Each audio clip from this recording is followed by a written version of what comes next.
जो अमेरिका के साथ समझौता हुआ है वो देश के किसानों के लिए और हमारे देश की मार्केट के लिए, बाजार के लिए बहुत ही खतरनाक है। हमारी पहचान एक कृषि देश की रूप में है, सारे देश और दुनिया में जाना जाता है। हमें गर्व है अपने देश के किसानों पर। उनके द्वारा अनाज के उत्पादन की सराहना केवल अपने ही देश में नहीं, सारी दुनिया को पता है कि भारत के किसान अनाज उत्पादन में उन्होंने समय समय पर रिकॉर्ड तोड़ा है। और केवल अपने देश के नहीं, तमाम मुल्कों को भी हमारे देश के किसान पेट भरते हैं। तो राहुल जी ने जो बात कही, तो कहीं न कहीं जो ट्रंप के साथ समझौता हुआ है, अमेरिका के साथ समझौता हुआ है, अब देश के साथ हमारे देश में बचा क्या? जब हमारी खेती चली जाएगी, हमारा कृषि, इसके 80% लोग किसान हैं, जब ये खत्म हो जाएगी, इसकी अपनी सेंटिटी खत्म हो जाएगी, तो देश में बचा क्या? हमारा बाजार खत्म हो जाएगा। और यहाँ तक कि हमारी डेयरी हमारी खेती के साथ साथ हम डेयरी में भी रिकॉर्ड तोड़, हमारी जब सरकार थी, माननीय अखिलेश जी मुख्यमंत्री थे, डेयरी को बढ़ावा देने के लिए तमाम योजनाएं चालू की।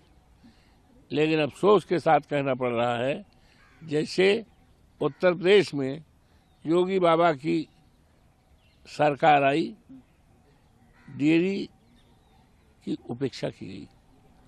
तो इस समझौते से हमें डेयरी पर भी फर्क पड़ेगा और हमारा देश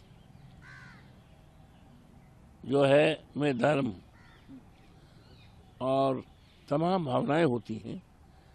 और बताते हैं कि जो अमेरिका में जो गायों को चारा खिलाया जाता है, हमारे यहाँ चूनी है, भूसा है, हमारे भी 6-7 गायें हैं, चूनी भूसा खिलाते हैं, चोकर खिलाते हैं, हरा चारा खिलाते हैं। वहाँ अमेरिका में ये नॉन वेजिटेरियन होती, इनको तरह तरह की चर्बी खिलाई जाती है, मांस खिलाई जाती है।